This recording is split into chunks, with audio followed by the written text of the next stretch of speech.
laga yaabaa laba reer karaamow in isku baaba'aan iyaga oo walaalayaal raalli ahaada lagu kala badbaadi kari lahaa. waxaan xabahay macnaha waagaan yareen baa waxa lagu soo koriyay iska celi ilmahaaga marka la soo dilo isagoo ooyo u yimaado intaad adna garaacdaa la dhihi jiray oo iska soo celi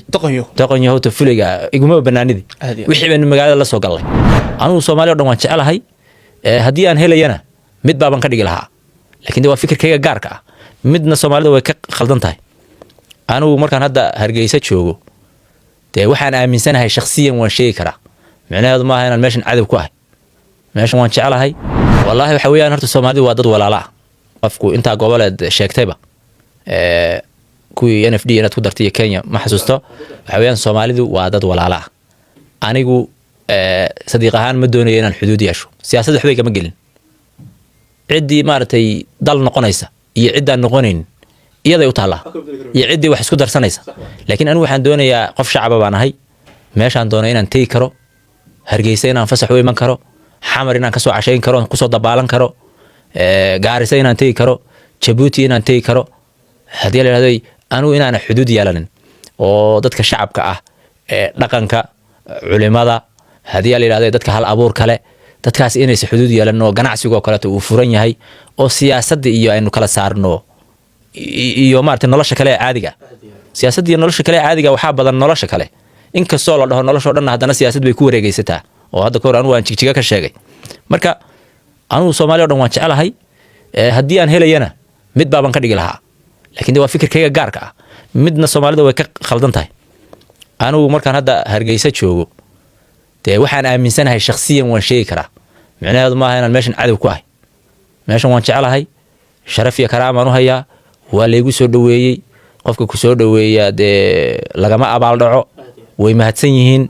laakiin anigu haddaan heli karo sadiiq ahaan Soomaaliya oo dhan hal saxan aan wax ku siin lahaa hal dawlad baan ka dhigi lahaa ma se muuqato. marka waxaan dhihi lahaa war hal is ixtiraamo hal isu dhimriyo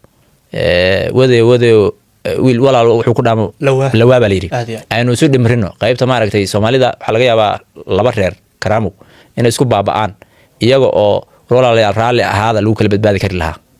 waxaan xabahay macnaha waagaan yareen baa waxa lagu soo koriyay iska celi ilmahaaga marka la soo dilo isagoo ooyo u yimaado intaad adna garaacdaa la dhihi jiray oo iska soo celi doqonyo hota fuliga iguma banaanidi wixii baan magaalada la soo galay. marka in la kala badbaado oo maartay ganacsiga la isku furo oo waadweytwani ka hadlayay deegaanka Soomaalida iyo مثلا Somaliland maadaama isku dhow yihiin teen xuduudaha la isku furo oo halkan dekada iyo maaragtay fursado badan baa ka jira iyo dad lacag haysta ganacsata gaamuray ganacsiga wad naga horeysaanba wadeen kale yaa baasha haabinay isagu shaahi maartay ma $2 baa mise $2 yabad waa sicir barba waan ku qadaynaa anagu $2. marka waxayaan idinku ganacsi fiican haysta hadana inaad sii hormarisaan oo sii badisaan waxay sii sameeyaan lagu dhigay meelaha qaar kood waxaan la maxay haysiis kartaan waa wadaantiina. marka in la isku furo oo la isdhex galo anaguna suuq baan haynaa wadankii oo dhismayaan haynaa jigjiga say u dhismayso magaalo Soomaaliyeed oo u dhismaysa hadda ma jirto hadaad aragtay hadii kala marka waynu isku baahannahay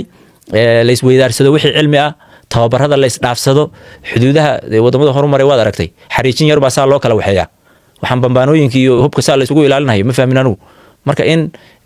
bal la isdhex galo oo shacabku isdhex galaan shacabka iyo siyaasadana la kala saaro oo siyaasiyiintu aysan nagu awrkacsanin wixii danta shacabkooda ay u heeliyaan